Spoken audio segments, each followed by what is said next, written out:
Nagsi-snow dito ngayon at nandito ako sa labas kasi ilalagay ko 'tong bowl dito sa labas para mapuno siya ng snow dahil nagke-crave ako ng mais con yelo. As dito ko siya ilagay sa gitna ng aming lawn para manguha tayo ng snow. Ayan. Ayan, bumagsak ka dyan, snow. Oh, pwede nga sigurong kasalukin ganito, oh. Oh, magsalok tayo ng snow, oh. Ayan. Oh, ilagay ko lang siya dyan. Dagdagan ko pa pala dito ng dalawang bowl para marami tayong masalo. Ayan. Gusto ko talaga yung fresh snow eh. Pwede naman kumuha dyan sa taas ng ng lawn. Pero mas malinis siguro kapag diretso na sa bowl. Ayan, i-check ko yan mamayang gabi. Sana mag-continue mag-snow. Ayan o. After 30 minutes, ito na yung mga snow na nakuha natin sa bowls dito. Oh, di ba marami-rami na rin. Oh, salukin pa natin yung iba dito. Oh. Ayan, magsalok tayo ng snow para sa ating mais con yelo tonight. Ayan. Ayan. Oh, lagay ko muna dyan. Bigyan ko kayo ng update mamayang gabi kung gaano karami yung snow na makukuha natin, na maiipon natin sa 3 bowls. Ayan. Kunin na natin yung mga bowls na nilagay ko dito sa labas. Tingnan natin kung how much snow yung na-collect natin. Tingnan nyo yung 3 bowls. May mga snow na. Ito isa oh. Wow. Tumbay lang natin dito.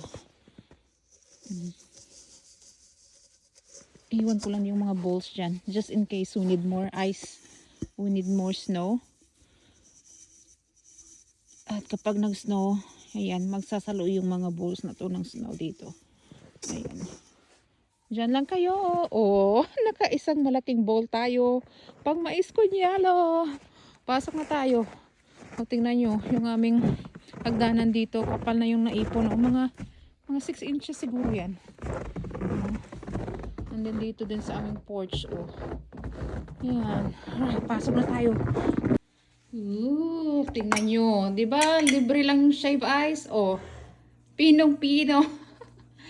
Nag-ready na ako dito ng aking mga ingredients para sa ating mais con yelo. Ayan o. Oops. Oy! Grabe kapino yung snow. I-pack natin para hindi madaling matunaw kasi sobrang pino itong snow.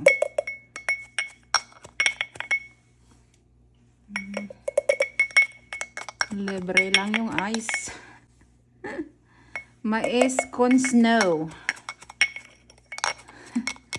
Mais con yelo. First time kong mawa ng mais con yelo. Nang bago pa ako dito, nagawan ako ng friend ko ng halo-halo. Okay, I think okay na yan.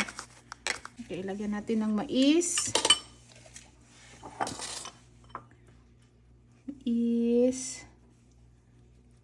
Magkano?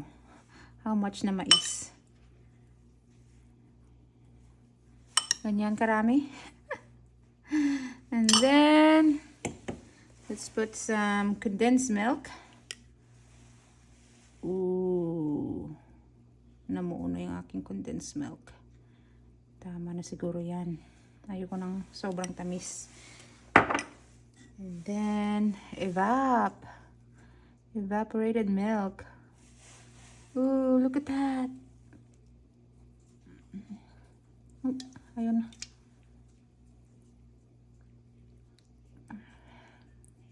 Ooh. Yummy. And then ihalo-halo natin.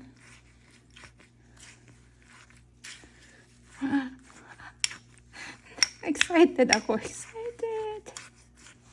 Oh, ito na yung ating mais con yelo. Excited akong kumain ito. Para hindi tayo lamigin, mag-coat lang tayo dito sa loob ng bahay. Para makakain tayo ng mais con yelo.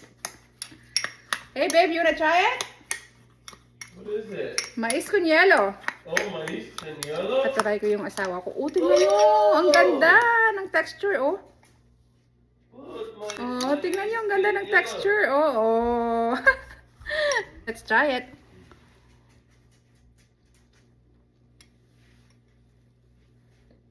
Mmm.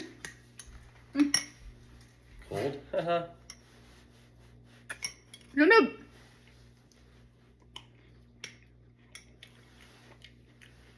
Mmm.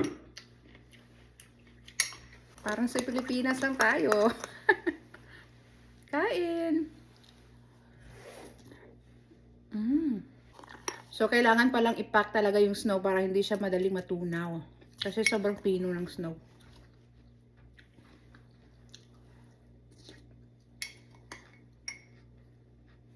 Oh, di ba? Libre lang yellow dito sa Alaska. Wala pa ring tatalo sa Alaska. Mais con snow, mais con yellow kayo dyan. Bye! Actually, invite ko muna para yung aking friend. Baka gusto nilang kumain ito.